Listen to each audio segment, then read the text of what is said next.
Welcome to Manhwa Recaps, spoilers ahead, watch out, and take care. Huge shout out and special thanks to the channel members. The manhwa starts by showing us a pavilion inside of Murim.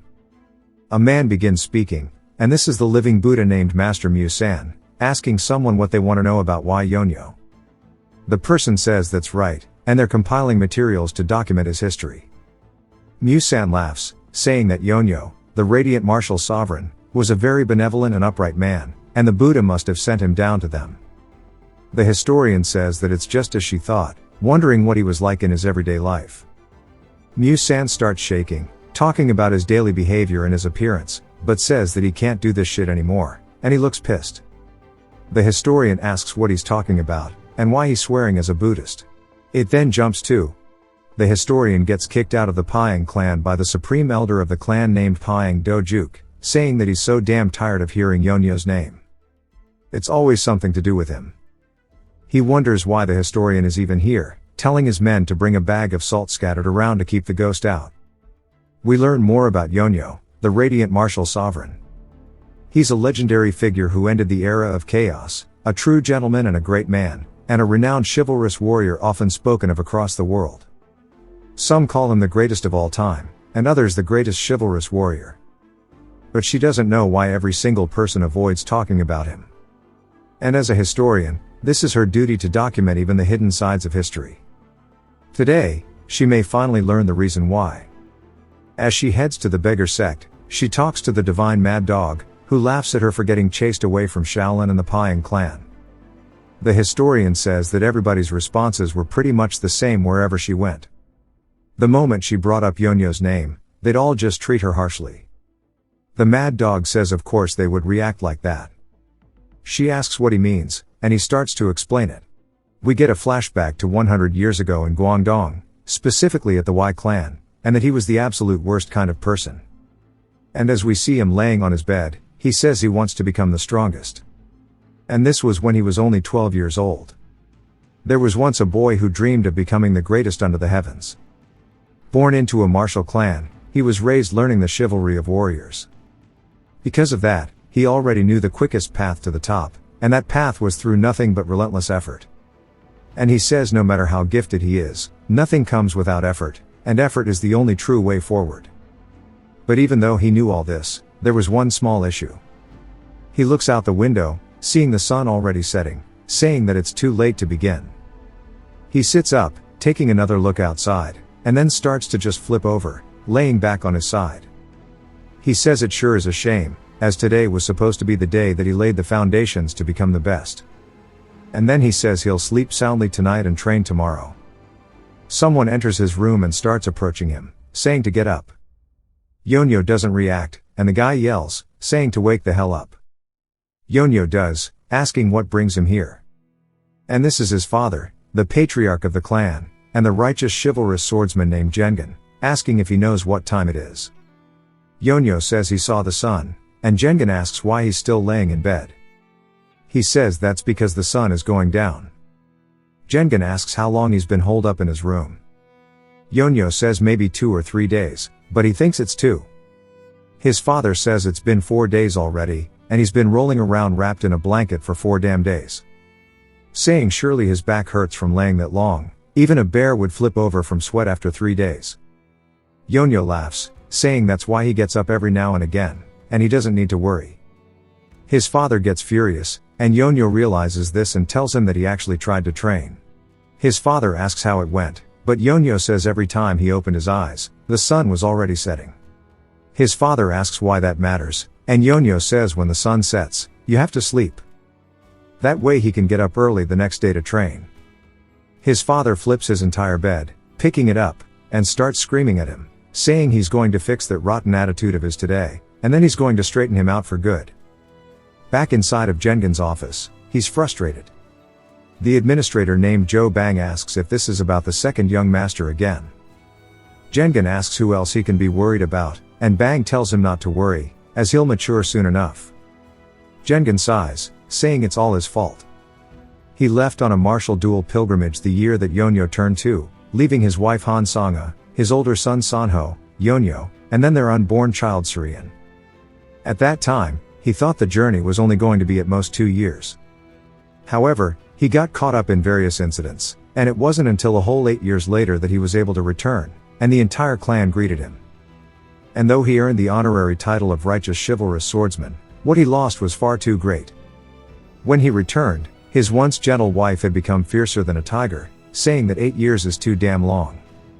And his beloved son, whom he thought would not be a problem at all, had turned into a damn sloth.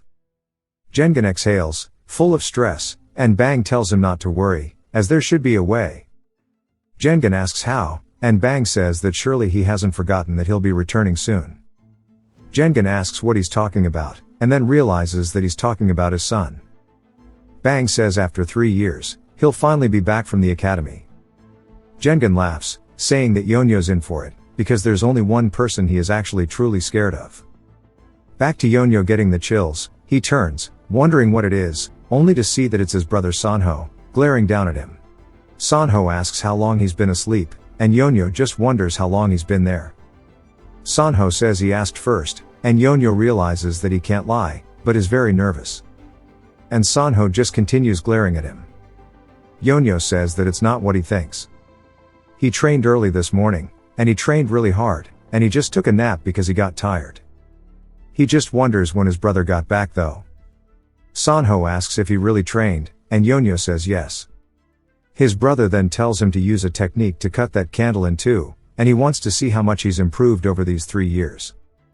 Yonyo gets up and holds his sword, and Sanho tells him to go ahead, wondering what he's waiting for. Yonyo says that they are indoors, and it could be dangerous. But Sanho says that he'll take care of all that, he just needs to show him what he's got. Yonyo says okay, and decides to do it, saying here goes nothing. He starts twirling his sword, and points it forward at the candle. He waits a second before dashing forward, doing a whole bunch of sword techniques as he flies across the room. And his brother looks surprised as Yonyo uses a technique called the soaring dragon. He swings, landing way past the candle. He turns, wondering if he did it, only to see that he didn't hurt it at all. And he says he can't believe he did all that for nothing. And Sanho says it's been 3 whole years, and that is enough for him to master a sword technique and to move on to another one, but in his case, it seems that he's gotten way worse than he was 3 years ago, and he leaves. Later that night at dinner, we see them all sitting around a table. Yonyo says he's gonna get indigestion, and he's sure of it. Jengen asks how the academy is, and Sanho says it's fine. His father wonders if he's had any difficulties, and he says that if there were no hardships, it wouldn't be training, and he believes they are essential in order to overcome himself. Jengen, proud of his son, says that he's suffered a lot in his absence. But Sanho says that he's the one who had it harder being away for so long. Jengen asks if he's had any other issues, and Sanho puts his chopsticks down, saying that there is a pretty big one. His mother Sangha wonders what's wrong, and he says that it's about Yonyo.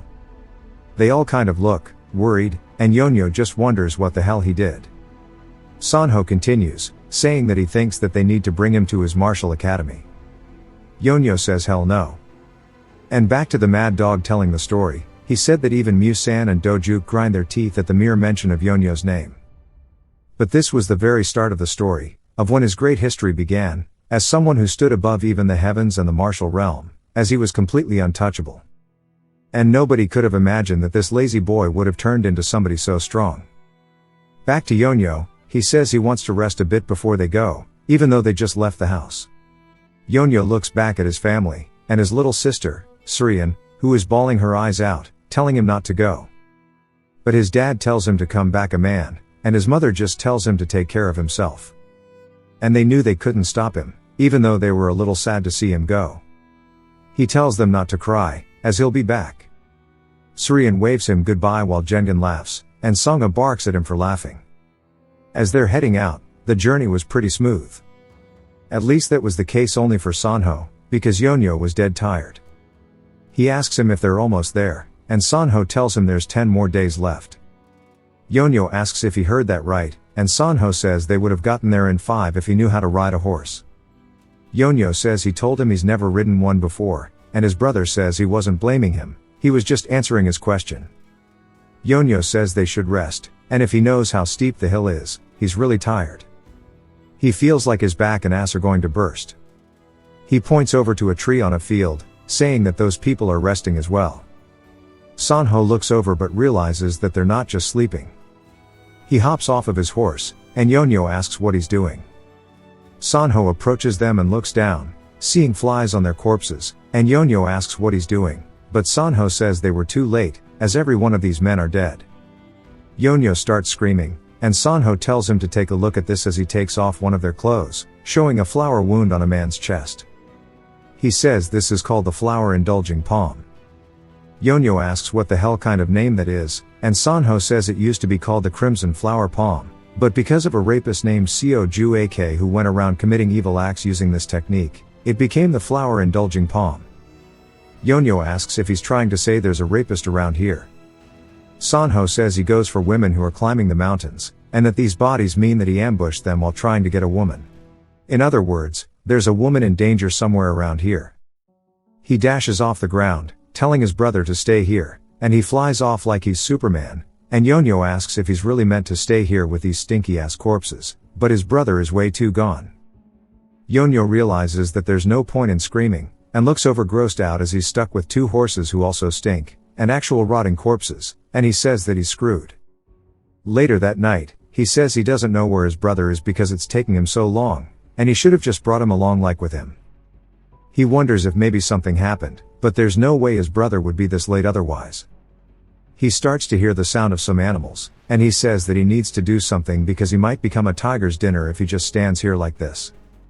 Then lightning strikes behind him, scaring him as it begins to have a very heavy downpour, drenching everything, and he looks up saying that he's actually screwed.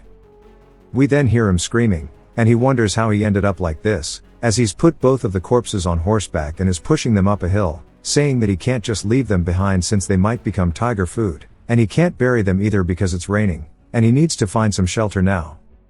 As he's pushing the horse is getting mad at him, and Yonyo asks why it's not listening to him.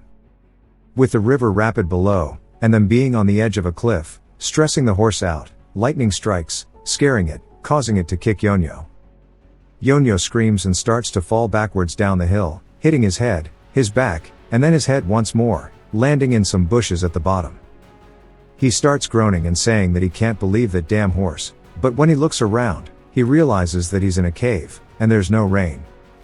He starts screaming, saying that he finally found shelter, and the horses follow him in, still carrying the two men. Yonyo ties them off to a rock, saying that he can't even hit them, and that this is why he prefers to stay home. He left a mark outside the cave, so hopefully his brother can find him, but he's low-key a little worried. Realizing he doesn't know what to do, he decides to just lay down and try to sleep, but when he does, he starts thinking about his brother, saying that he really hopes nothing went wrong, but says that his brother is strong, and he's sure that he'll be fine. As he starts falling asleep, the horses eat the rope and walk off, leaving him in the cave alone. As morning rises, it sets once more. Bro literally slept all day. But then an aura starts to envelop him in the middle of his sleep, as he starts floating in the middle of the cave. It lifts him up towards the ceiling, and then starts floating him deeper into the cave, still completely asleep. His head then starts to phase through a rock, and he vanishes like he was never in the cave to begin with. When he comes to, he wonders what he's looking at, as there's a weird green aura floating around the room. He says that this is weird, and it looks like the cave he was in, and he wonders if maybe he rolled in deeper in his sleep. He then hears a voice calling him fated human. He starts screaming and falls to the floor, and looking up surprised. An orb then welcomes him to the fated place, calling him the successor of their radiant sword. Yonyo asks if this sparkling thing is speaking. The orb says that they have transcended the restraints of a physical being, and they are speaking from beyond time and space. If he accepts their offer, he will rule the world. Yonyo starts freaking out because it's a ghost, and they tell him not to be afraid. They are already dead, only their will has been left behind, and that they have prepared this for someone who will get hereafter, so he should accept it without doubt. Yonyo says that this situation seems familiar. A cave without human presence, and an old man's will. Realizing that this is something told in so many Muram stories, he says that this is a fated encounter, and starts getting happy. He says the heavens are rewarding him for his kindness. He won't even have to go to the martial training hall if he becomes strong right here. As the orb tells him that there is no time, They need to inherit his sword and right the morals of the world. They will teach the radiant sword, and he can train himself endlessly. Yonyo just keeps agreeing to everything they say. The orb says that he should be talented enough if he has his blood, and if he trains hard here for 30 years, he should be able to replicate his technique somewhat. Yonyo asks if he heard that right, and if it's really 30 years. They say yes, it's only 30. Yonyo tells him to wait, and he says that he doesn't think this shit is for him, and that he should double it up and give it to the next person. The orb, silent for a second, then starts screaming, asking what he means. Yonyo says he'd rather let this go than stay here for 30 years. The mad dog continues explaining the story, saying that meeting is how the loser Yonyo actually came to become so strong. He starts to run away from the orb, and the orb tells him to wait. Yonyo turns, and we see an old man take form, saying to wait just 1 second. And then his name is Baekmahan, which also means white infinity. Yonyo looks at Mahan for a second and says that he knew he was a scammer. The old man is surprised, asking what he means by that.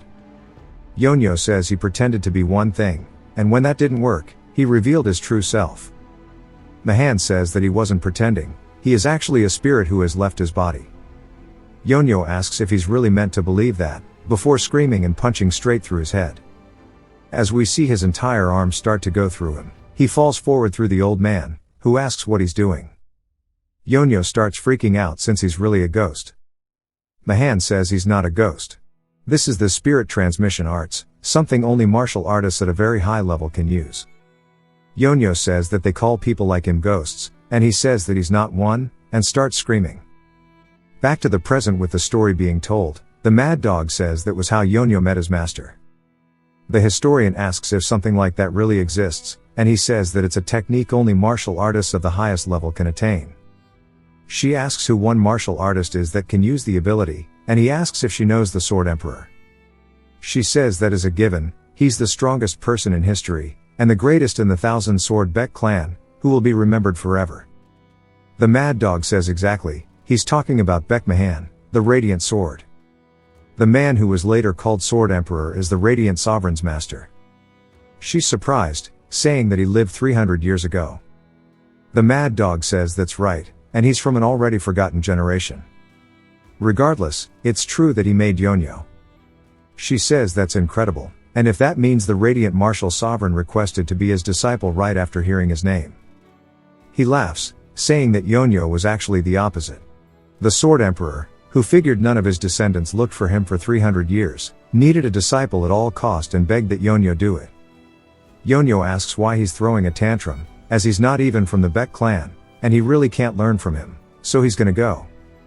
Mahan asks if he thinks he'd let him go so easily, as he stretches his hands out using his aura to close the cave off.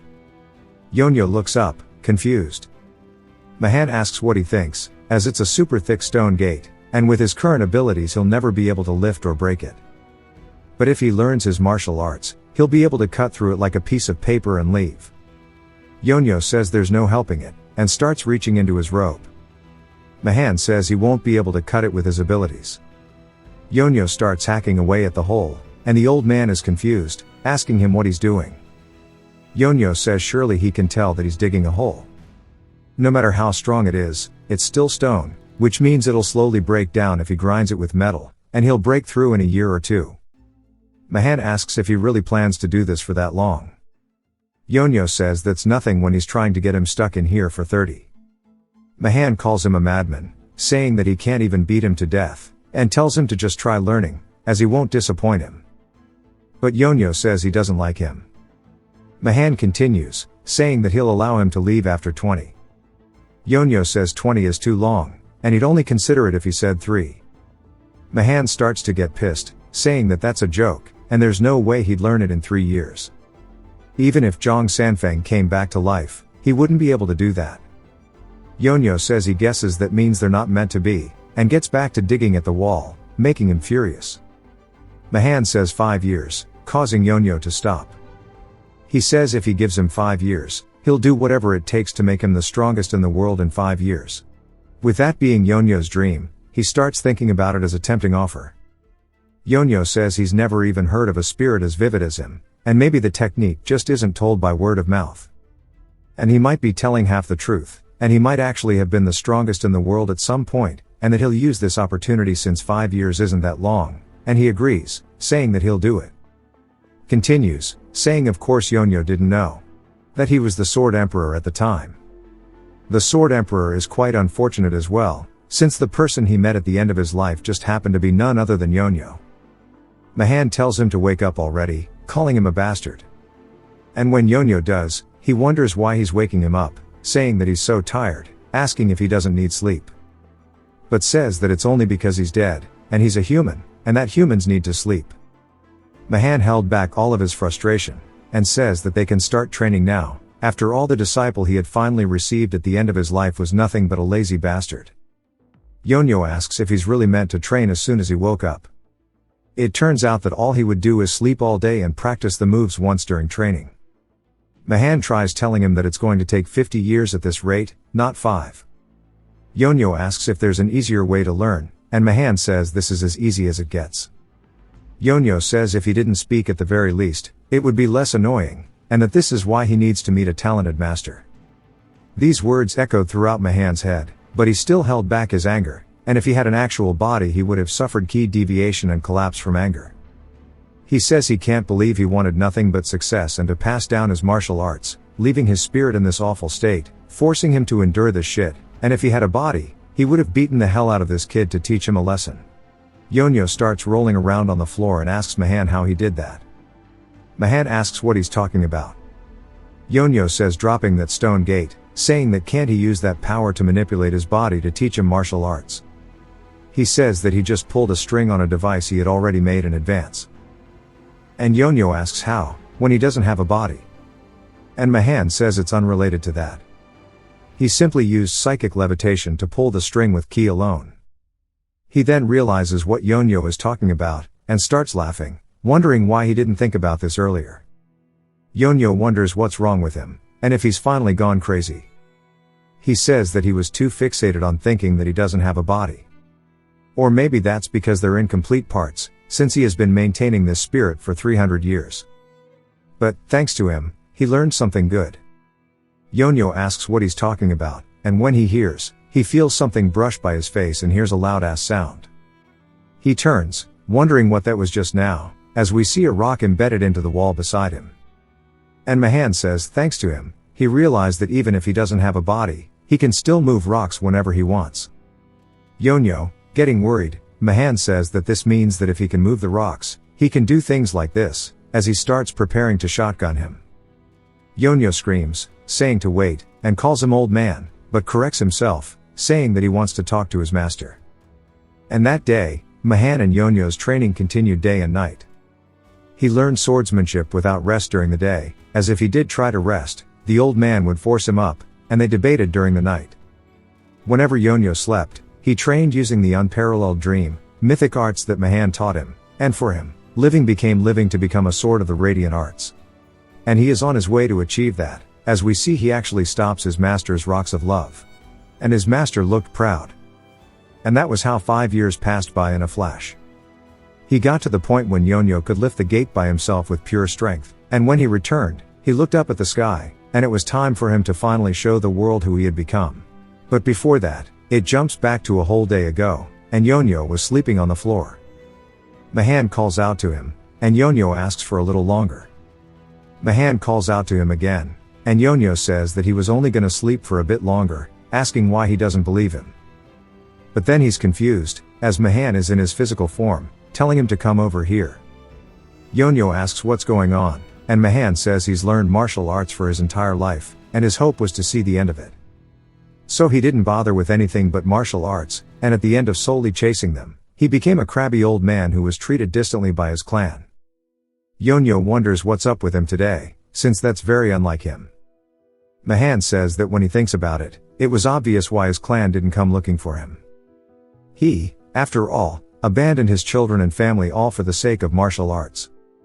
He thought seeing the end of martial arts would give him everything he wanted, but in the end, he was wrong. Chasing that dream only allowed him to realize what he truly wanted. Martial arts is what humans do, so not walking with people to see the end of swordsmanship is meaningless, and that Yonyo helped him realize that. He taught someone for the first time.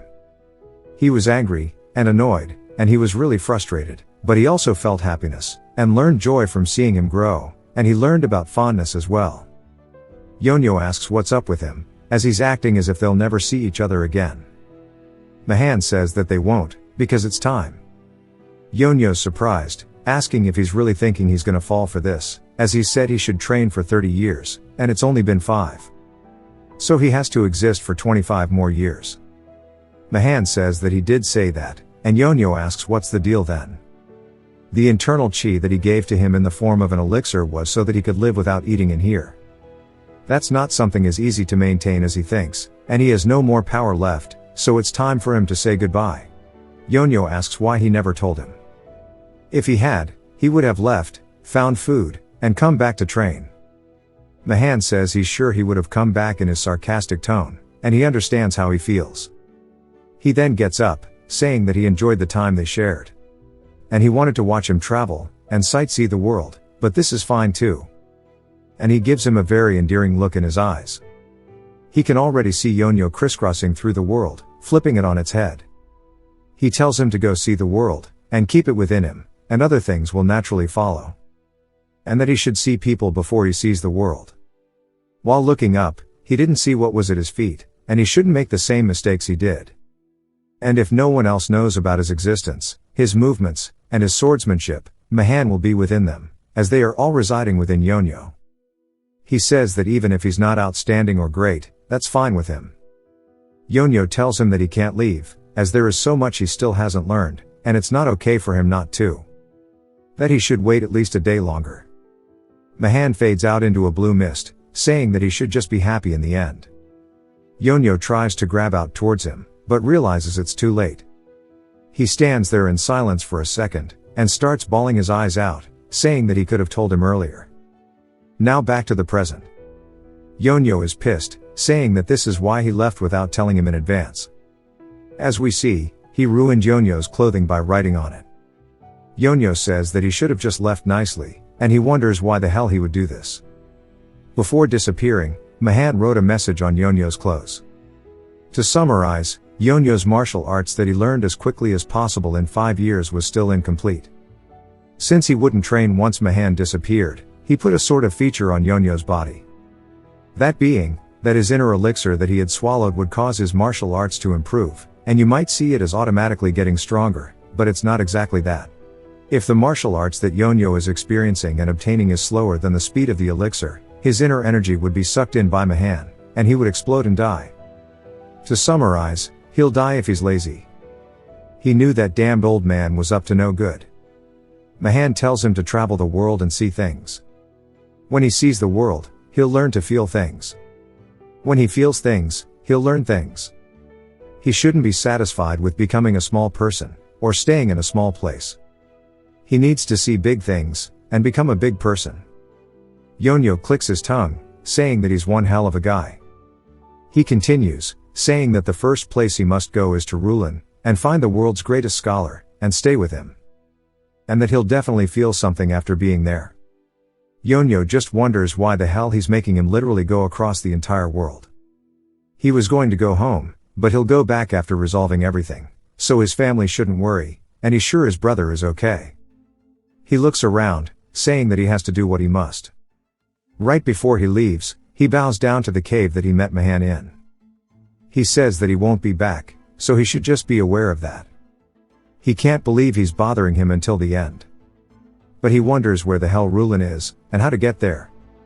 In the cave, we see Mahan's form taking place once more, and he starts laughing like an absolute demon, saying that if he doesn't learn about the world, he'll dry up like a mummy and die. He wonders what kind of martial arts exist in the world like that, and he can't let him just live in some random place in the middle of nowhere. The world is too broad to let him do that, and it's a waste of his martial arts, calling him a bastard. This is where he actually starts fading out for real, and he says that he was happy thanks to Yonyo, and that he too hopes that he'll be happy as well. Yonyo can smell the change in the wind, and thinks about his master once more. And with that, time has passed, and he is now inside of a place called Kaifeng. His clothes are absolutely disgusting, so are his little dogs. I wish I could clean them off with my tongue. Yonyo is low-key kind of a corpse, and asks if this is Kaifeng. We see the guy he's talking to, sitting on a log, wondering who he is, saying yes, and this is the branch leader of the beggar sect, named Jang Il. Kind of looks like the mad dog. Yonyo says he had came because he had something to ask. Jang Il asks if he has money, and Yonyo asks if he really has to pay. Jang Il says of course, since nothing in this world is free. He takes a good look at Yonyo, saying that his voice sounds like he's barely 20, but his face looks like he's well over 50, and he's never seen such a beggar amongst all of the beggars he's seen, and seems more like a ghost. He wants to do it for free, since it seems they're in the same sect, but there are still rules here. Yonyo asks what he means by the same sect, and Jang Il says he can tell they are. Yonyo asks how the hell he looks like a beggar, and starts slapping his chest, and Jang Il says he's obviously one, and if he has no money, he can't give him info, so he should leave, and he should come with some money after doing some begging. Yonyo asks why he would do that, when he's not a beggar though. Jang Il says it's only natural that he would go beg, and he looks like he could make money just by putting a basket in front of where he sits, wondering why he's wasting his talents. Realizing this is a good chance, he asks if he would like to work together. It then jumps to Yonyo, looking at a whole bunch of money below him, and Jang Il is shaking, and starts freaking out, saying he can't believe he earned half a year of operating costs for this branch in half a day, and that the god of wealth has come to visit them. Jang Il asks what he wants to know, and Yonyo wants a list of locations, hobbies, and specialties of famous scholars, and for blacksmiths. He continues with list after list, and Jang Il says he did promise him, so he can tell him, but he should come back in 7 days. Yonyo says he has nowhere to go, so he'll just stay right here. Jang Il says that's fine with him, and a few days later, Jang Il came to regret those words. One of the members of the sect told him that there was trouble. Yonyo asks what trouble there could be for the beggars, and the guy says that he thinks that they're all going to starve to death. Jang Il asks what he's talking about. The guy tells Jang Il to hurry up and look at this, and he's absolutely surprised. As the merchants are pointing over, saying that if they are beggars, they need to at least be on that level, as they are just raining money all over Yonyo, saying that the pitiful bastard needs to eat. Jang Il was just surprised, because it turned out that Yonyo has completely taken over the beggar world already. A little later, we see Yonyo yawning, saying that he's thirsty. Jang Il tells the men to bring him water, and Yonyo says the bowl is dirty. Jang Il starts slapping the piss out of the guy, saying that he needs to bring a new bowl, calling him a stupid beggar. That's some friendly fire. Yonyo also complains that the water is lukewarm, and Jang Il tells them to go get some cold water from the mountains. Yonyo lays there, saying that this sure is nice, but Jang Il is pissed, saying that he is a branch leader of the beggar sect, and having to act as a servant for this stupid beggar is infuriating. But if he kicks him out, his guys will starve, and he wonders when the information that he requested is going to get here. He starts massaging Yonyo's back, but says they're low-key all going to end up dead at this rate. Some men start yelling, saying that they finally have the info, and Jang Il gets excited, saying finally. And he starts digging into Yonyo's back for their massage. Yonyo's reading through the info and asks if this is really all of it. Jang Il asks what he means, and Yonyo asks if they really wanted to sell him something like this. Jang Il asks for the info and starts reading it, and is just confused, wondering if they're really trying to kill them all. This is only half of what he requested, and this is bad, so he needs to do something. Yonyo wonders if it's because he didn't pay enough, but Jang Il says to wait before he acts, and he starts pushing Yonyo to the street, saying they can't have him begging anymore, and he needs to go this way, as he'll give him some new information. They're inside of a fancy place, standing before a woman who says it's rare to see him here, calling him Fox Dog. This is the house sect branch leader of Kai Feng, named Gui Nang Nang. Jang Il greets her, and Yonyo starts asking what she means by Fox Dog, and asks if that's really his title, saying he's a little bitch. Jang Il gets annoyed and goes to speak up, but every single time he does, Yonyo just calls him a bitch over and over. Nang Nang says that this is surprising, and she can't believe that the branch leader of the Kai Feng is coming to the house sect for information, and that she's sure that he's aware they're rivals. He says that he's not asking for the beggar sect, he's brought a customer here, and Yonyo just keeps calling him a bitch over and over. She asks if he's kidding right now or not, and if it's really not the beggar sect asking, when the client itself is a beggar, and if he's trying to insult her. Or if this is some joke, as they don't have information to sell to beggars. Yonyo says that he's not from the beggar sect though. Nang Nang says that she has no choice but to take action if he keeps insulting them, and that he needs to be aware they have pride. Yonyo wonders if she didn't hear, saying that he thought the house sect is an intelligence organization, but she doesn't even know if he's from the beggar sect or not. And he can't believe she's living off of selling information when she doesn't even know something so simple, when their basics are so bad. She gets pissed and gets rage baited, and calls out for someone named Gongmyo. They say yes ma'am, and she asks Gongmyo who Yonyo is. They say that they don't know about him, but he is definitely not from the beggar sect. She gets frustrated, and Yonyo says that surely she can sell information now, but she says no, and she doesn't want to, and he can get out. Yonyo laughs, saying that she definitely doesn't have a business mindset, as he's offering to pay her, yet she is still refusing, and he guesses it's not long until the house sect is done for. She tells him that he better watch that mouth of his unless he wants to see his limbs cut off. He tells her that he's not wrong, and he calls her old lady, which sends her over the edge.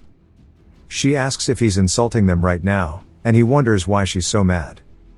She calls out for Gongmyo, saying to teach this bastard a lesson. Gongmyo says yes ma'am as he starts dashing from the ceiling, instantly off the stairs towards Yonyo. As he starts going to attack him, Jang Il tries to stop it, saying no, but Yonyo puts his hand on his face, telling him to move before slamming the dude straight into the floor like Luffy did to Bellamy in One Piece. Nang Nang is speechless, and even Jang Il is. Yonyo sighs, and they can't believe that he was a martial master. Yonyo apologizes, saying that it's just his instinct to counterattack if someone tries to hit him. It would have gone much easier if he had told him he was going to attack. Jang Il says he thought he did learn martial arts, but he didn't expect him to be this strong, and he's basically a monster. Yonyo says this is all that old man's fault. Nang Nang, realizing that she made a mistake, says that she didn't know he was such a prestigious customer. He wonders what she's talking about, as he's been telling her from the start he's not from the beggar sect. She says in any case, and glances toward Jang Il, saying that it doesn't seem like he's here with good intentions. He says that she probably won't believe him, but he really is not here to fight. There was just information that their sect could not obtain, so he came here to ask for help. She asks if he's serious, and he says yes, as Yonyo is dragging Gongmyo's corpse. She says that this is akin to bringing a tiger over to a rabbit's den and asking for some fur. She says that she knows it's hard to believe, but to be serious. She says that she'll believe him, and he thanks her. But she says giving him info is a separate matter. It's true that his client hurt her person, so they're going to need compensation. Yonyo asks what she's talking about, and she says that there's a simple rule in the unorthodox world. Blood for blood, a life for a life. She summons her guards called the Four Shadows, who appear out of literally nowhere and start aura farming. Yonyo says everyone has a fancy way of making an appearance in this place, and she says that she doesn't know what his purpose in being here is, but since he has hurt one of them, he will not be able to leave unharmed. Yonyo asks if it's really that hard to understand. It was just a mistake, and he hit him lightly because he tried to hit him first. She gets pissed, saying that she can't believe this skeleton-looking bastard is causing so much trouble. She continues with that whole unorthodox spiel about an eye for an eye or a tooth for a tooth, and Yonyo says that sounds like some loan shark bullshit. Jang Il tries to get him to stop. She says she's going to take some flesh from his face and be done with it. Yonyo says he's sorry to break it to her, but he doesn't really have any fat on his face since he hasn't been eating properly recently. She starts getting furious and tells her men to kill him, as all four of them leap off from where she's standing. Bro, put your tongue back up. As they get close, Yonyo says that he thought they were just going to carve out a bit of flesh from his face, but now they're trying to kill him. And seeing this guy licking his lips, he says that's a little too freaky for him. He instantly deals with all four of them without even really having to move at all, as he takes just a step forward, sending them all flying. She's absolutely surprised to the point that she develops a second shin, and Yonyo says that nobody should move, as he doesn't want to have to kill anyone today. Jang Il looks taken aback, but so does Nang Nang. She says that his aura is overwhelming. Yonyo says that his master told him that if someone is willing to attack once, they will be willing to attack 3 or even 4 times, so he should never allow that to happen. While he doesn't like that old man, he's never said anything wrong. Nang Nang realizes she messed with the wrong person, and he's not someone she can handle, and she needs to get it together, because if she messes up here, the entire branch of the house sect might just meet its downfall. She asks him what it is that he wants, and he says information. She says yes, but asks what specifically he wants. Jang Il says that he has the papers, and he hopes that she can fill out the empty spots.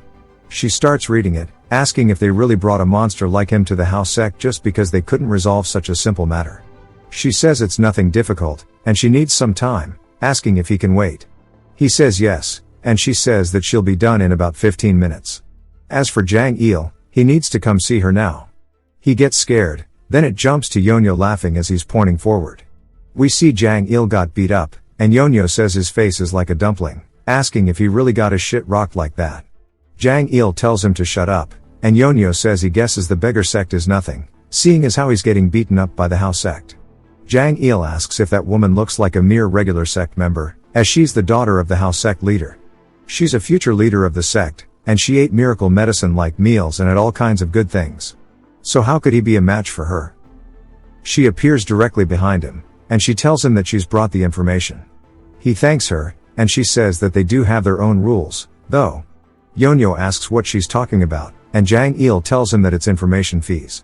Yonyo now understands, asking how much. She says it's 5 nyong, and Yonyo says that it's cheap, handing it to her. Jang Il tells him that it's silver, though, and Yonyo asks why the hell it's so expensive. She says that it was pretty high security info, which is why it's pricey. Yonyo says oh well, and he starts leaving. Jang Il asks where he's going, and Yonyo asks where he thinks, as he has to go earn his 5 silver nyong. Jang Il says no, as he brought him here for a reason. Yonyo asks what he's meant to do then, and Jang Il tells him to wait a second, and he used up all of the money Yonyo had earned along with his hidden stash to cough up the 5 silver nyong.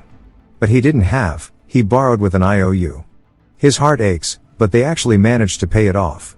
Jang Il calls him evil, saying he had to use up all of his hidden savings. Yonyo says this is definitely really thorough information. It's a whole other league compared to the information that the beggars bring in, and he guesses that they really are on different levels. He also wants to send a letter to Guangdong, asking if it will be expensive. She says it will be more expensive than an escort agency, but she'll do it in exchange for him answering some of her questions. She asks for his name, and he tells her. She asks for his age, and he tells her that he's 17. Jang Il can't believe that he's younger than him. Nang Nang says that his martial prowess is definitely not that of a 17-year-old. She starts saying his name over and over in her head, and then realizes it, asking him if he is Guangdong's Y Yonyo, the second son of the Y clan. Yonyo asks if she knows him, and she says that of course, the Y clan requested them to find him. Jang Il asks Yonyo if he is Sanho's younger brother. Yonyo asks if he knows his brother, and he says of course, as he's his friend. Nang Nang asks if he's going to send a letter to the Y clan, as it'll take at least 10 days. He says it's alright, they've waited 5 years, so 10 more days won't hurt. She hands him a cloth, saying that this will mark him as a special guest of their sect. If he ties it where he wants, an informant of the sect will come find him. Yonyo asks if it's free, and she says no, but she can't believe that someone so skilled that can take down the 4 swords at 17 exists, because there's nobody else like him in the Central Plains.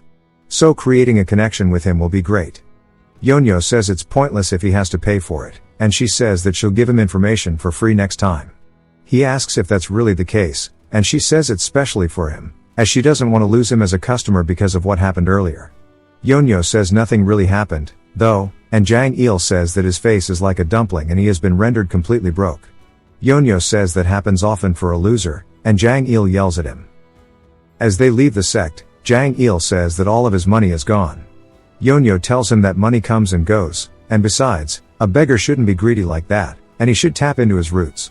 Jang Il wants to beat him up, but knows that he can't. He asks if he's got all the information he wanted, saying that if that's the case, they shouldn't see each other anymore.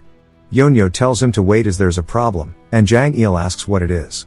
Yonyo says that he doesn't have any money, and he looks super happy about it. Jang Il, though, is just pissed that he has to deal with him longer, and yells, "Shit." We see up on top of the house sect, Nang Nang is watching, and she is heavily processing, and she is really thinking about it. She calls out to Gongmya, saying that they need to send a letter to the sect, telling them that the second son of the Y clan who went missing has now come back as a martial master. We see inside of the Great Hanlim Institute, a man is sitting there holding his teacup, and he says it sure is nice today. He is the third grand scholar named Moon, Yuan. His daughter calls out to him, saying that there's a guest for him. This is his daughter named Moon, Yoonji.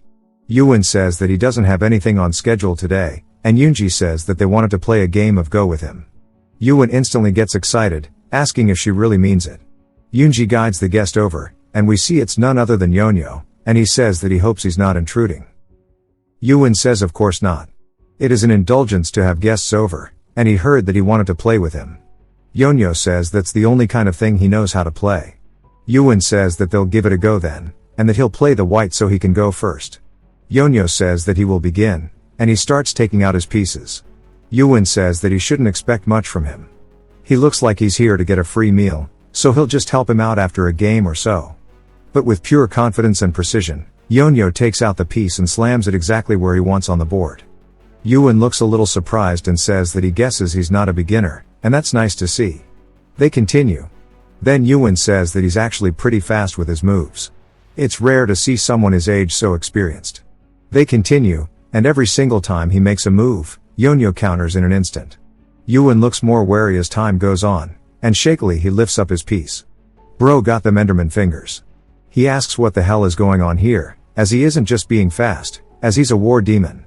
Yonyo asks him if he's going to make his move or not. Yuan looks down at the board and says that this is absolutely amazing, and that if he were to compare Yonyo's play style to something, it would be like that of angry ocean waves.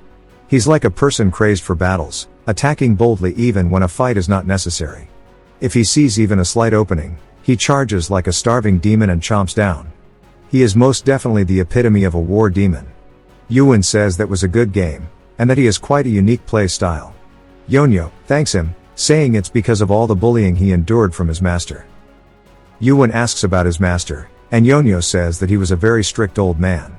If it's not too much to ask, he would love to stay over for a bit, as his master told him to stay in the area for a while. Yuan says that he must be following his teachings pretty strictly, and that he'll of course help. He'll prepare a room for him, and he can stay as long as he would like. He tells his daughter Yoonji to prepare the room, and guide him to the bath as well as give him some clothes. Yonyo then warns him that he doesn't have any money. Yuan laughs, saying that he wouldn't expect payment from a guest like him. He was actually going to ask him to stay here if he had not asked. In return, he wants to play Go with him or a guest sometimes. Yonyo says that he can definitely do that, and bows, thanking him for his courtesy. Yoonji says to follow her, and Yonyo heads to the bath and starts relaxing, saying how nice this is. He hated baths when he was younger, maybe because the water is nice, but he feels like his skin is getting clearer. He says that he's almost going to cry from how nice this is, and it's all that damn old man's fault. Outside the bath, Yoonji is clearly annoyed, and she says that she doesn't get it at all, wondering why her father accepted someone like him as a guest. Yonyo exits the bath with his hair covering his face, scaring her. She starts screaming, and he asks what's wrong. She says that she thought he was a ghost, telling him to cover up. He grabs the towel, and we see her heart start to throb as she gets a good look at Yonyo's face, seeing that he's not what she thought he was before. He asks her if this is good enough, and she drops the towels out of sheer shock, asking him who the hell he is. A few days later, we hear her yelling at her father, telling him to say something to that person. He asks who, and she says the new guy.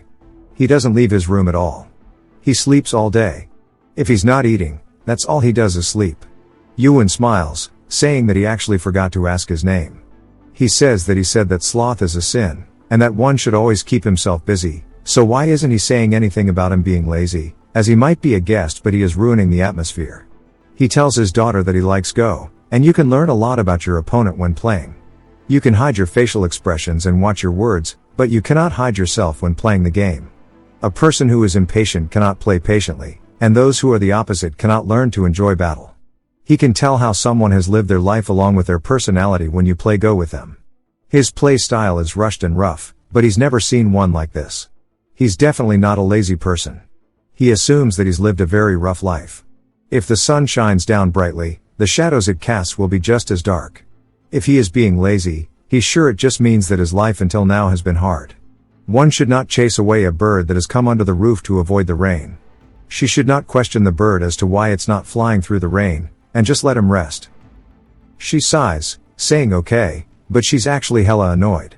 As she's sitting there, seeing him be the lazy slob he is, she says that her father's being deceived. There's no way this lazy ass is like her father described, and she's gonna get him kicked out. She stands over him, telling him to get up, and he rolls over asking why. She tells him to get up since the sun is already out. He says to let him know when the sun sets then, and she asks what's wrong with him. Everyone else is studying here, and he's doing nothing but sleeping for like a whole week. He says they're studying because they want to study. He's sleeping because he wants to sleep, so what's the problem? She tells him to shut up. She can't just stand watching him roll around here without even taking a bath. Asking him if everything is washing his bed sheets. He needs to at least do something to pay for the food, and that he may not know it, but they're not that well off. They can feed people who study, but they don't have enough to just feed someone who lazes around. He tells her that her father said it was okay, and she says that she's the one in charge of the money. She looks really serious about this. He asks what he should do then, and she tells him to do the laundry. As we see all the dirty clothes piled around him. He asks if this is all of it, and she says it's not much. He wonders if it will cover his food, and she says that it will. He says that with this amount of work he would assume they're putting gold flakes in his rice, telling him to make sure it's clean, and she's not going to be the one to rewash it if it's not. She laughs, saying he deserves this, and he will definitely not be able to finish this all by today. 2 hours later she comes back outside, and is completely taken aback, as every single piece of clothing is now completely clean and set out to dry. She asks how the hell he did this, if everything was always this white. How exactly he managed to pull this off. She says that she can't let him just laze around again, and that she'll get him to do more. She then takes him to a bunch of logs that he's chopping, and he asks if she really means all of this. She says that she'll give him a week, asking if he can do it, saying that she bets he'll run away after a day. She comes back a couple hours later, and it's all done, as he's laying atop, and she says that it should have taken people 10 days to do it. The same thing happened with the dishes, even the gardening. She asks how the hell he's so capable. And that is how his life in the area began. We see the mad dog saying that it was a mistake to take him in. I'm very certain that this is Jang Il.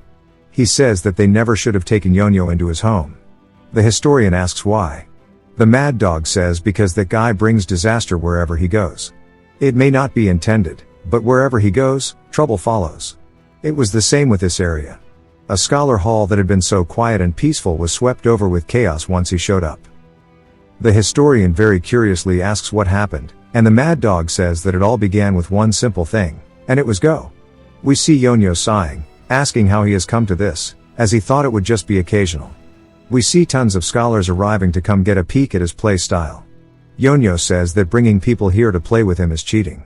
It's none other than Yuan's fault, because he wrote a letter telling everybody to come check it out, saying that his play style is so unique. We see that Yonyo's playing. Scholar after scholar. People understood now that a master of Go has finally showed up. Yonyo sighs, asking who's next. We see one of the men he's fighting, very confused by Yonyo's move, asking why he would do that, because it's basically suicide. He asks if it's a mistake, saying there's no way, maybe if he were a regular civilian, but his opponent is the undefeated genius of Han Lim. Then he must have some kind of plan in mind, and it's gotta be a trap that he must avoid, and he's sure that he was plotting something. As he sees Yonyo shaking, he misunderstands, saying that he's glad he avoided it. Yonyo though is just pissed, asking why the hell he would back off there when he was giving him a free opening. He says he did that so he can lose, as he'll be playing Go forever if he doesn't. He really hoped that he'd fall for it as he will lose in 10 moves, so to take the bait.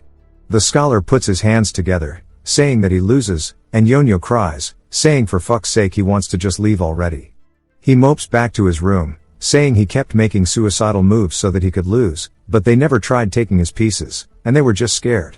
He says that this raid is gonna have more people coming to play, and he'd rather go do the laundry because his back hurts.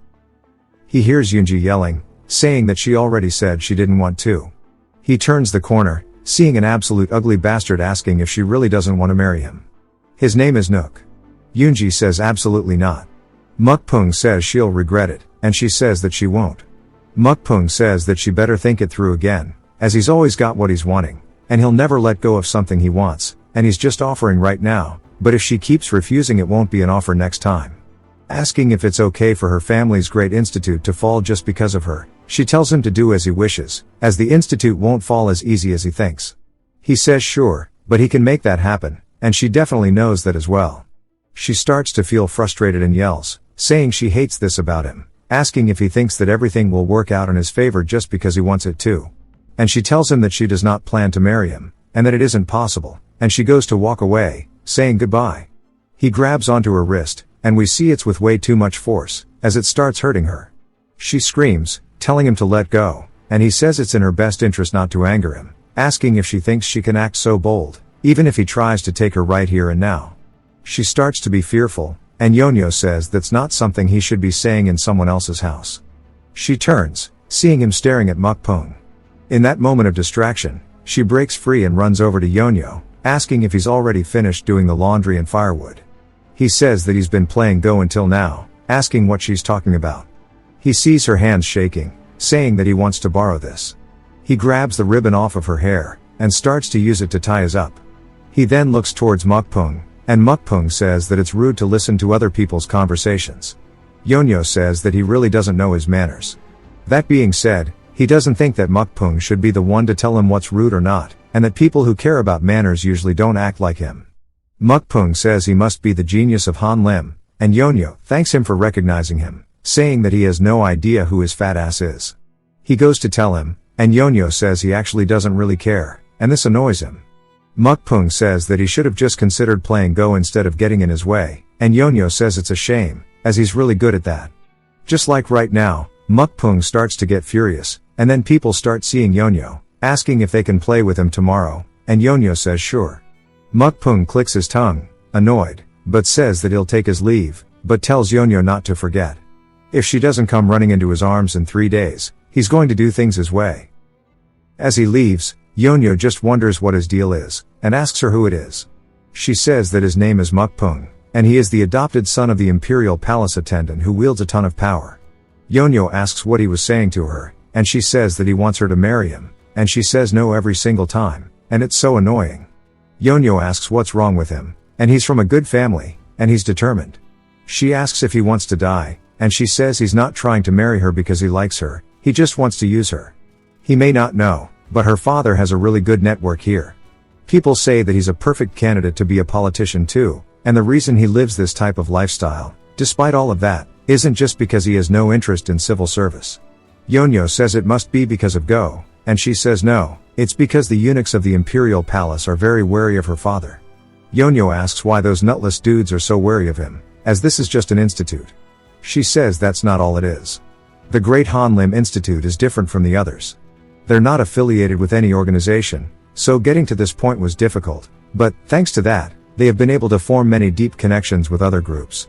The reason the eunuchs are in power, despite being corrupt and useless, is because the forces of the area have not unified to drive them out. However, if her father were able to control them, Yonyo says he gets it, that means the eunuchs would be in danger.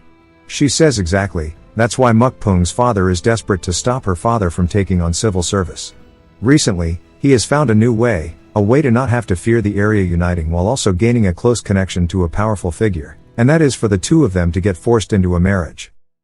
We see Mukpung apologizing to his father, saying that an individual called the genius of Han Lim appeared, and it might be hard to continue with the plan. His father asks why that matters, as he's just a useless good-for-nothing who plays Go all day. His father is the head of the eunuchs, called Gi. Mukpung says he's not the problem, rather there are people from all over the nation coming to play against him. There are too many eyes watching, and his actions are limited because of it, so it might be bad if he were to try to do something and missed all of that. Gi says he sees why he's hesitant, and he apologizes. However, this mission is not just for his sake. Mukpung realizes the gravity of the situation, and Gi says taking over the imperial palace is a mission given by the one and only. Failing this mission is not an option for both of them, and that he's more afraid to disappoint him than he is of death, asking his son if he understands. Mukpung says he's well aware, and Gi says sometimes violence is necessary. Mukpung asks if this is his permission, and Gi tells him to use the crowd to his advantage and kill every last one of them, including the genius of Han Lim. Back outside of the institute, we see a man asking Yuwen if he's still not interested in a government position. This is the royal head inspector and the emperor's brother named Li Wangya. Yuwen apologizes, and Wangya says that he needs him to see that he needs to be at the center maintaining balance to stop Gi. Yuwen doesn't say anything, and Wangya takes a deep breath, saying that he needs to see this and that their movements have been very suspicious lately. There is instability in the military, as well as these scholar officials, and Gi is getting into all of their heads. But still, Yuwen has his reasons, and Manhwa says that he assumes he wants to ask why a man who cannot even have children would want to start a revolution. Yuwen says yes, and Manhwa says that this is the time he should learn that there is another master that Gi is serving. The terror of the political fight between the eunuchs is beyond their imagination. Gi managed to get past all of them despite having absolutely no foundation, saying surely he finds that strange. Those who crossed him lost their lives in accidents, and those who did not, suddenly died of diseases. It's as if someone was paving the path for him. Yuwen says that might be a coincidence, and Manhwa says he thought the same until recently. After watching him, he got the thought that perhaps someone is helping him from behind, is exactly why he needs him, as they need to unite as one against him.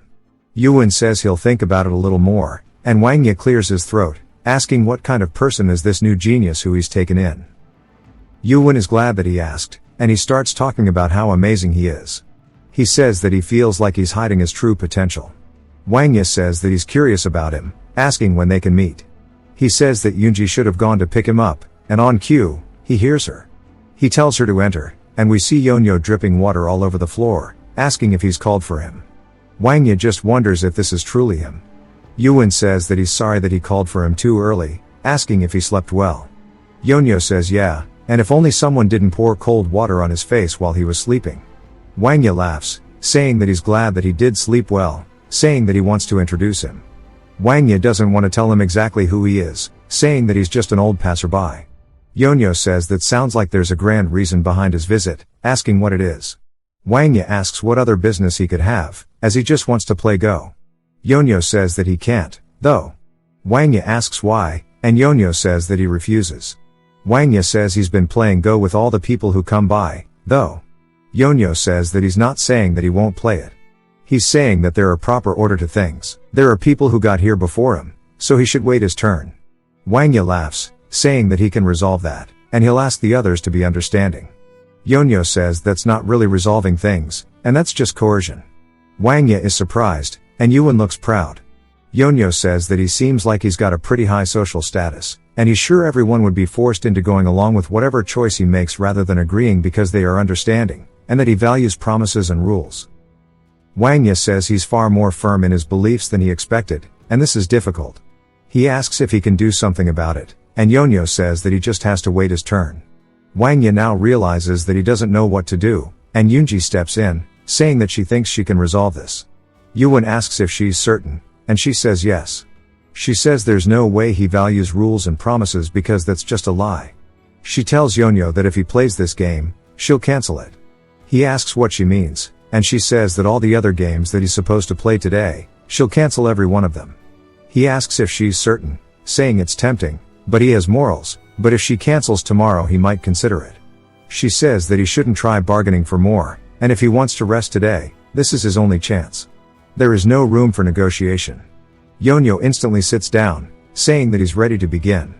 Manhwa looks over at Yuwen, wondering what that was about, and says that this is the worst, as he's not a man of his word after all, and that he would like to just leave, but he better see this through. He makes the first move, saying that he wants to see what he's like. And it cuts all the way to night, as we see Manhwa just staring at the board. Yuwen asks if he did enjoy playing the game with him, but Manhwa's thinking about it. He's analyzing the board at a very high level, and he says that he has such a violent and quick playstyle, and you wouldn't even see such plays if you were to play a game of Go in the middle of a battlefield, and he wonders what kind of life this kid has lived. However, he's not the right one. The laziness and the violence, they aren't what he wants. He says that was a waste of his time. He doesn't understand why he values him so highly, and Yuwen says that it's because he saw. Manhwa asks what he saw, and Yuwen says during one of his games against him he made a prophylactic move, and he thinks it's a very good one, and he thought the game was over, so he took his eyes off of it, but what he saw was the face of a man who had fallen deeply. As his eyes started to shift as if he was floating around the cosmos, he could tell that he was into a rare trance. Manhwa stops walking, asking if he's sure he saw it correctly, and Yuwen tells him that he's very certain. Manhwa laughs at him, saying that he doesn't intend on taking him either way. Yuwen asks if that's so, and Manhwa says he wasted his time, but he got to see him, so he guesses it wasn't actually a waste, and that he better get going early.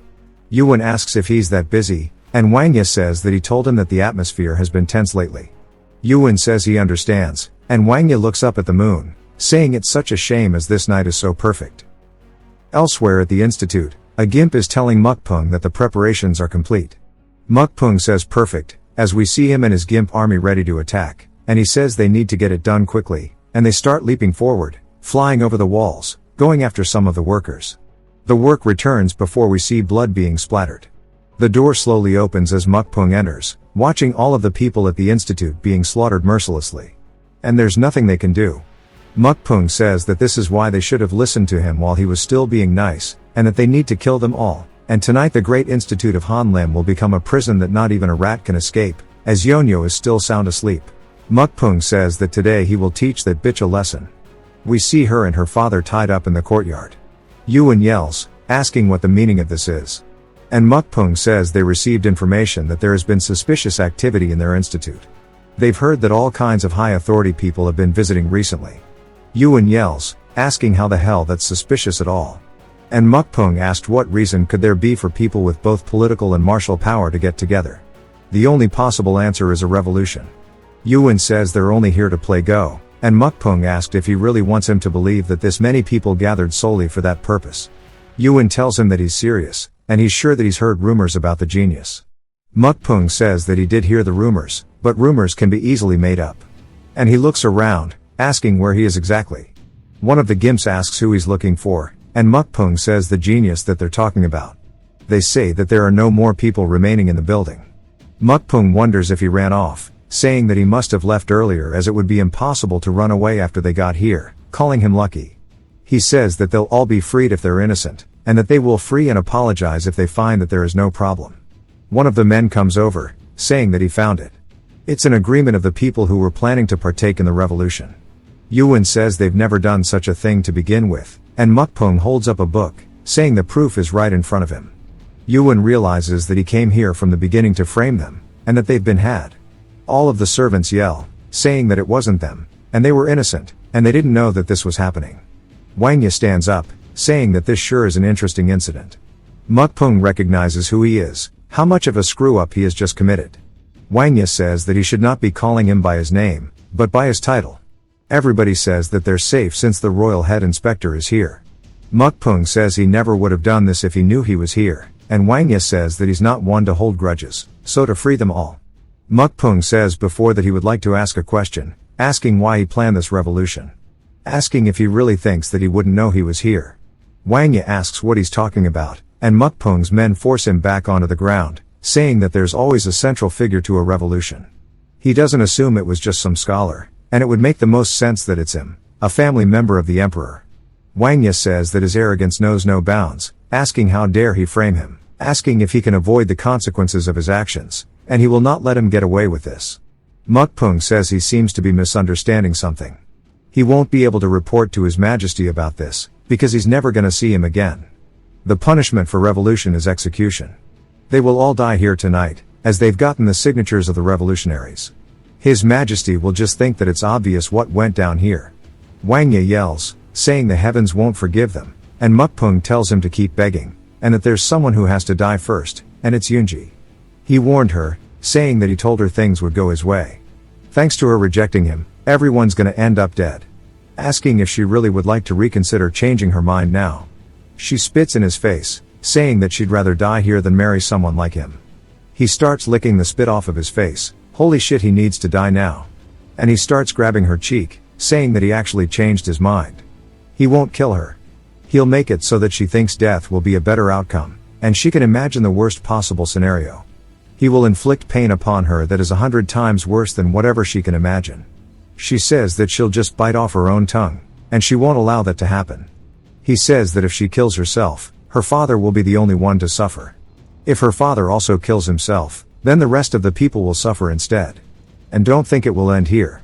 All of their family members will be the ones to suffer instead. And that everybody else will pay for the sins of those here. He tells her to go ahead and kill herself, as he picks her up by her hair.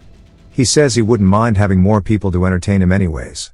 Yuan yells for his daughter, and Mukpung says it's time for him to begin. Yunji begins shaking, as she's begging for somebody to save them, saying it doesn't matter who it is. When she looks back up after opening them, she can't believe what the hell she's witnessing, as Yonyo is trying to sneak out. He jumps onto the wall and starts leaving, and she yells out for him. He freezes up and starts laughing nervously, and she asks what he's doing. He says surely she could tell that he's booking it. She asks if he's kidding, and he says that he's excusing himself. She says that he should be helping, and he says he has a hard enough time to keep himself alive, and she said that he learned martial arts, so he can help. He says that she's overestimating his skill level. The best choice in the situation is to act like he didn't see it. He tells Mukpung to keep doing whatever he's doing. Wangya, Yuan, and Yunji all in unison think he's a piece of shit, but Mukpung yells, telling him to stop, saying he's involved in the revolution. The entire world will be after him, and he won't be safe anywhere. Yonyo says he can't be sure of that, and Mukpung says that the world may be big, but there are eyes everywhere, and it would not be difficult to find him. Yonyo says to look for him later then, and Mukpung gets pissed, telling his men to go after him. One of the gimps charges with his sword ready, and Yunji yells, telling Yonyo to get out of there. Yonyo watches the blade and laughs, saying that first she was telling him to help, and now she wants him to run, wondering what he's meant to do. He dodges the attack as the guy realizes he attacked only an afterimage. Yonyo then elbows him in the back of the head, sending him straight down into the wall, and he says that he really didn't want to do this. Yunji is stunned, and Yonyo says she sure is a strange woman, as we see the dude actually went all the way through the floor below the wall. Yunji and the rest just can't believe what they're witnessing, and Mukpung starts getting that crazy meat sweat, saying that he's not half bad. Yonyo thanks him for the compliment, and Mukpung says he should not have taken it as one, as he was talking to himself. Yonyo says that he was talking to himself too then. He then calls the first gimp, saying that he doesn't want to stand here any longer, asking how wonky he wants him to be humiliated for. Budget Wolverine says that he'll eliminate him right away, and Mukpung says that he can't kill him. The man asks why, and Mukpung says that he'll kill him himself. Wolverine starts walking towards Yonyo, and Yonyo tells him to wait. Wolverine asks why, and Yonyo says that he wants to use his sword, asking if he can wait a bit, as he thinks it's in his room. Wolverine calls him insane, and Yonyo says that he seems pretty old, saying that he can't even let someone way younger than him get his sword, and that sure is crazy. Wolverine tells him to shut up, and Yonyo says the world wasn't such a cruel place 5 years ago. He spots a broom, and picks it up. Wolverine gets annoyed, asking what he's doing, and Yonyo says that he'll have to make do somehow, since he won't let him go grab his blade, so he'll make do with this. Wolverine asks if he's insulting him, and Yonyo says that if he's mad about this, then let him go get his sword. Wolverine says that he's not gonna kill him, but he'll make him suffer so much that he'll wish he died instead, even if he's begging later on. Yonyo says that he's tired of all the yapping, saying that he should just get started, because he's getting sleepy. This makes Wolverine's blood boil, and he charges at him, calling him a bastard. Right as he gets close, he raises up his sword, thrusting down towards Yonyo's eye. We see the broom come in, shattering Wolverine's helmet, hitting him in the head, sending him flying backwards, in an instant. Wolverine asks what the hell that was, as he lays down on the floor. Mukpung begins getting even more meat sweats, and Wangya and Yuan are in disbelief. Yonyo says that nothing is better than a broom, when cleaning up garbage that is. Wolverine then wakes up after a bit, and wonders what the hell that was. Yonyo says that he should be glad that's the extent of what he's going to do, as he would already be dead if they were fighting his master, asking why he would run straight at his enemy like that. Wolverine starts to get pissed, and charges at him once more, and Yonyo starts beating him with the broom, saying that he's explaining right now. Wolverine says that he's way too fast, he can't even do anything about, and distances himself. He says that he doesn't want to admit it, but he has to, and it's hard to believe, but he's got the skills to back up his mouth. However, it's not always the strong that wins battles, as he's got a lethal poison on his blade called the 7-step soul-catching serpent, and he's going to teach him that. Yonyo asks if he's really going to play dirty enough to use poison, and Wolverine says that he can blame him all he wants. Yonyo says that's not going to work on him, and Wolverine asks if he's immune to all poisons or something. Yonyo says it's not like he boiled and ate a whole ginseng root, and of course he's not immune, and it's a little bit different than that. He starts thinking about it before he leaves his afterimage, moving instantly right into Wolverine's face. Wolverine realizes what he meant as Yonyo knocks the dagger out of his hands, he rears back the broom, and Wolverine says he needs to stop him. Yonyo says surely he wasn't thinking of something like, I need to stop him. And he starts rapid firing the broom, attacking all over. Wolverine can't do anything but get turned into an ugly-ass dummy, as he is forced to take hit after hit after hit. Eventually he starts bleeding from his nose and his mouth, and the spectators are in disbelief as he falls down onto the ground. It falls silent as nobody knows what to say, And Yonyo says this is why his master said that if you feel like your opponent is preparing something big, that he shouldn't wait and just beat them up instead. Mukpung says that he can't believe he defeated his man so easily, as his father spent decades of his own life perfecting Wolverine as the leader of Black Void. Yonyo says that it'll be convenient if they both just back off now. Mukpung claps his hands, and Yonyo asks what he's doing. Mukpung then smiles, saying that's amazing. For him to have that kind of martial prowess at that age sure is crazy. Yonyo says that he's right, and he starts getting embarrassed. Yoonji asks why he's happy, and Yonyo says that he's praising him. Mukpung thinks that Yonyo is a pushover now, and says it's a shame that the first darkness was unable to defeat him. But if he thinks about it from a different perspective, and it was all worth it because he met a real martial artist as talented as him, asking if he would like to work for him. Yoonji yells, asking what he's trying to do, and Mukpung says that if Yonyo comes to his side he will give him things that he never even imagined having, and he will give him the power to rule over the world in immense wealth. Yonyo says that anyone who has an inkling of morals and ethics would never fall for such sweet words. Yoonji is so relieved that he's not doing it, but Yonyo says that he'll instantly fall for it if he starts talking about some money instead, and she folds, telling him to go die, calling him a piece of shit. If you've watched till the end, comment, eloquent, to let me know. Subscribe for more videos like this, leave a like or a comment to help the channel out. Thanks for watching.